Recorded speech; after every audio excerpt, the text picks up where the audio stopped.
Haleluya. Erinnya lya Mukama waffe Yesu Kristo yeebazibwe. Mwasuze mutya abooluganda. Mukama waffe Yesu Kristo agulumizibwe, aweebwe ekitiibwa n'amatendo. Mukama mulungi. Neebaza Mukama ku lw'amakya amalungi nti nange leero nkedde ndi bulungi mulamu. Ye agulumizibwe kabaka w'abakabaka. Kubanga ndabye ku makya ga leero nga nkyali mulamu. Amiina. Naawe okyali mulamu, naawe okyawulira. Neebaza Katonda ku lw'obulamu bwo, neebaza Katonda ku lw'ekisa kingi ky'akuwadde, abaweereza bonna Mukama abampa erinnya ennyo omukisa. Haleluya. Leero Morning Hope evudde mu kitabo kya Yoweeri 2. Yoweeri 2:15-18. Amiina. Lugambe bwe luti. Omutukuvu okukoowola mu kaseera kano mamira. Eka ekisa kyo ekiba kifuga, kwagala kwo kwe kwafuga, kutegeera kwange kubaawo, kutegeera kwe kwakwamira. Webale Yesu, webale Katonda omulungi omwesigwa ekigambo kino ky'otutumidde. Haleluya.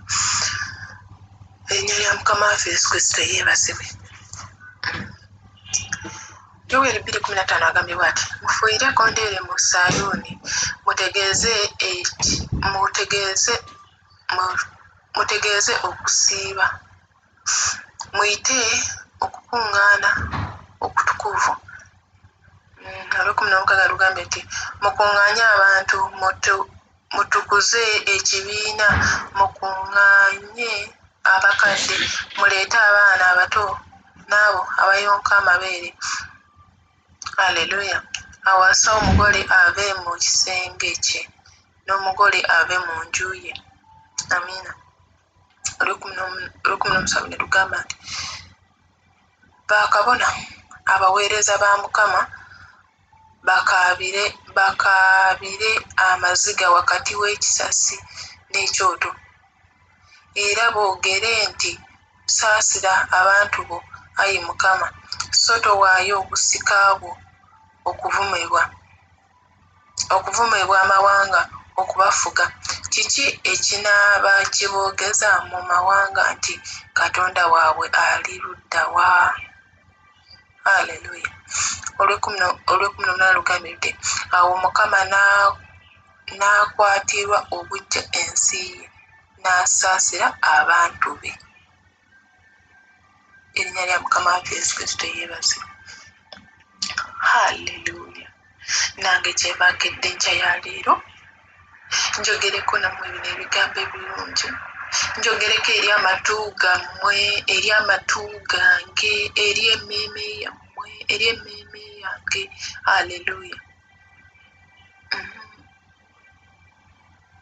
Ng'ekigambo kino kitutegeeza, haleluya, kitutegeeza tugolokoke, tukaabirire Mukama Katonda. Tukaabirire Mukama Katonda, tweweeyo mu maaso ga Mukama Katonda. Bantu bangi tubadde tuludde ku mulamwa, bantu bangi tutambula mu bulamu buno, tutambula mu buli lunaku, naye nga waliwo ekikujja ku mulamwa, waliwo ekikujja ku Katonda, ng'omulaba akuwugula n'akujja ku lugendo. Amiina. Gweoyinza okuba naye oli bulungi, gwe tovaagawo ku lugendo, tobeerangako n'owulira nga tokyali ku lugendo.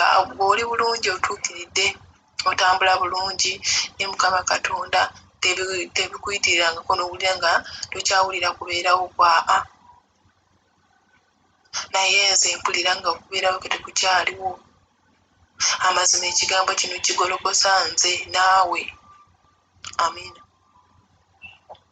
Olw'ekumina lugambye bakabona abaweereza ba Mukama bakaabire amaziga wakati w'ekisasi n'ekyoto, era nga boogera nti saasira abantu bo, Ayi Mukama, so towaayo obusika bwo okuvumibwa amawanga okubafuga. Erinnya lya Mukama waffe Yesu Kristo yeebazibwe. Enkya leero nange kyemba njogera ekigambo, Mukama ansaasire, Mukama andowooze, Mukama akujjukire muganda wange, ekyo ekibadde kyegulumiza mu maaso go, ekyo ekibadde kyagala okwegulumiza mu bulamu bwo, oyo ow'amawanga, oyo munamawanga oyo munamawanga birowoozo, munamawanga ndwadde, munamawanga busungu, munamawanga bujja, munamawanga ttima, munamawanga kwenyuma. Tumugobera wala mu nsenyi enkalu. Tumugobera wala mu nsenyi enkalu aleme fuga mu bulamu bwaffe. Munamawanga kulemererwa tumugobera wala mu nsenyi enkalu aleme fuga bulamu bwaffe. Muganda wange dduka misinde vaayo gy'oli. Genda ku kyoto. Dduka misinde vaayo gy'oli. Baako olunyiri lw'osomako osobole okugobaganya munamawanga oyo ayingira mu bulamu bwo. Ebiseera ebimu tugenda ne tulemererwa okusaba, ne tulemererwa okwewaayo mu maaso ga Mukama Katonda n'olowooza nti wakooye bukooye. Munamawanga abeera awambye obulamu bwo. Abeera awambye obulamu bwo. Manya waliwo omwoyo omulala oguwambye obulamu bwo. Manya waliwo ekintu ekiwambye obulamu bwo. Obugayaavu ne buwamba obulamu bwo. Okusumagira ne kuwamba obulamu bwo. Okwegamba haleluya.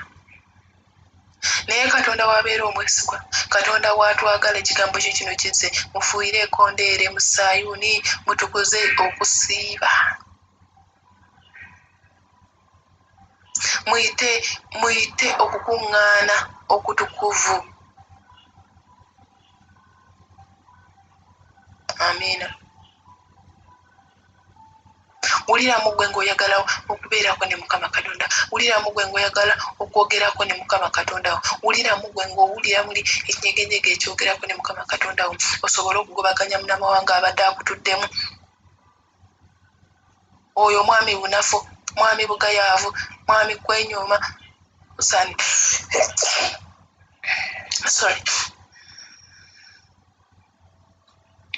mwami kulemererwa. Bafulume bagende mu nsenyi enkalu.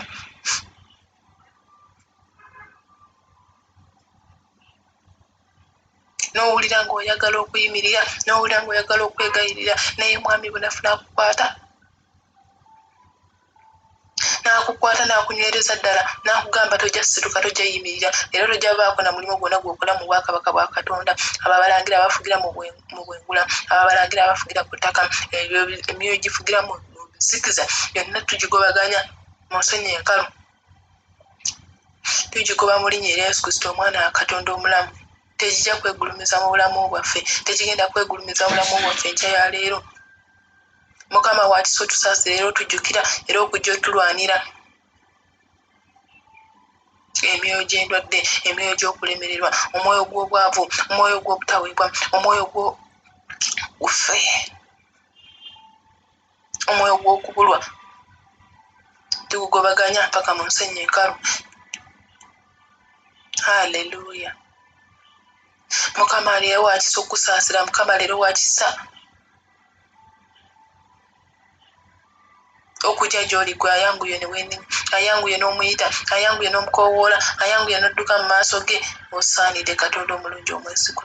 Abawa omukisa kabaka w'abakabaka. Ekisa kye kingi kye kiba kimala. Okwagala kwe kuba kumaamira.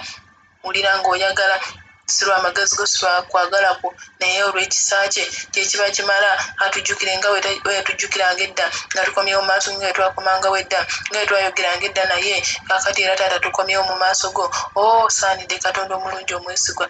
Haleluya. Katonda omulungi omwesigwa, olunaku olwaleero ndiwongayo mu maaso g'abaweereza bonna, mbaleeta mu maaso go taata. Ekisa kye kingi kye kiba kimala. Bonna abawala bo, batabani bo, bonna mbaleeta mu maaso go kabaka w'abakabaka. Wulira okwagala kwo.